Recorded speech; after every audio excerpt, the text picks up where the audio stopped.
Hi, I'm Steve from Dark Matter, and you're watching Pepper Scott's Web TV. Hi, I'm Ross Carter on Pepper Scott's Web TV. Dark Matter is a band out of Scarborough who have been making some waves around town this summer. They've been playing at places such as Lee's Palace and the Indigo Room. There seem to be regulars at the Cracker Barrel. And with me here this evening is Stephen Bonazli, the guitar player for the band. Steve, why don't you tell us a little bit about the history of the band? Well, we started off about 2 or 3 years ago when I joined the band, and it's a three-piece. I sing and play guitar. Peter Eichstead plays drums, and Justin Carter plays bass. Our musical roots lie in classic rock and heavy metal, and we just recently kind of gotten into blues and jazz, so we start to improvise more and play that sort of music now too. Basically, we didn't have a vocalist till about a year ago, and then I was elected as vocalist just out of nowhere. So we've been working on that for about a year now, and we have a little 3-song demo disc out, but we're planning to record like a full album in the Christmas time. Okay. And did you find making the transition from guitarist to guitarist/vocalist, was it a really rough ride, or? Sort of at first. I guess for the first 2 weeks it was kind of awkward, but then after that I kind of picked it up because we started working on covers mostly, so the guitar parts were less complicated than our own riffs. And can you tell me a little bit about the songwriting process? I know I've heard some of your songs before. Mm-hmm.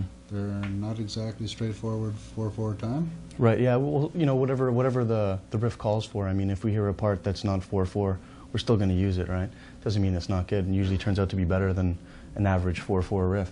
So usually I'll be at home playing something, and if I like the sound of it, then I'll just keep on developing that, and from there try to write a part that's different or another same part, and then take it to band practice and show Justin and Peter, and then eventually they'll pick up on it and add to it, and we'll add lyrics afterwards. Okay, I know you guys have been pretty busy in the downtown area this past summer.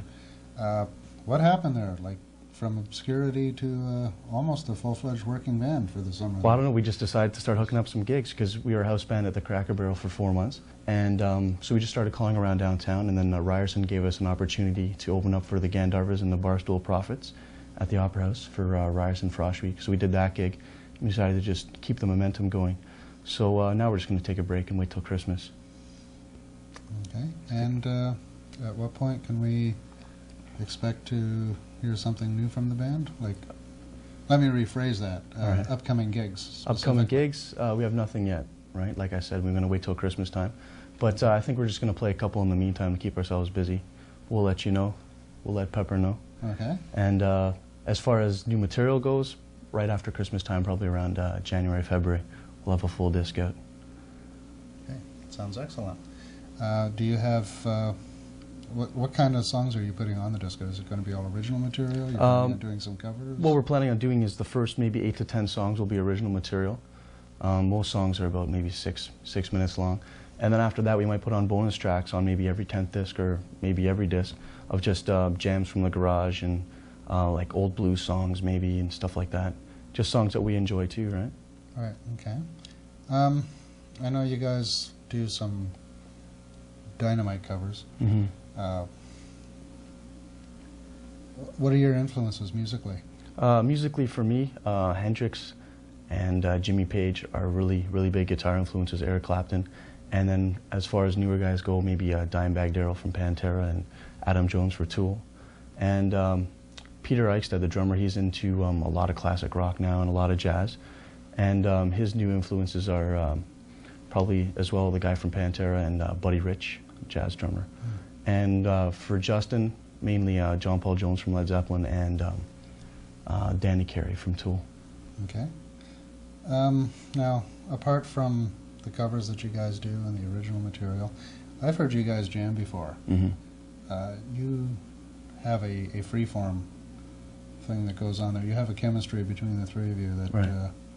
Sometimes, I don't know if you guys can duplicate on stage what you can sometimes do. We're starting to do that now. Usually we're more at home in the garage, but recently we've been trying to do that on stage too. Like the past couple of gigs, we're just improvising like we do in the garage and trying to get that feeling on, right? Because once you get it started, you don't want to stop it, right? Okay. And that's it for today. And hopefully we'll be back next week with another surprise guest.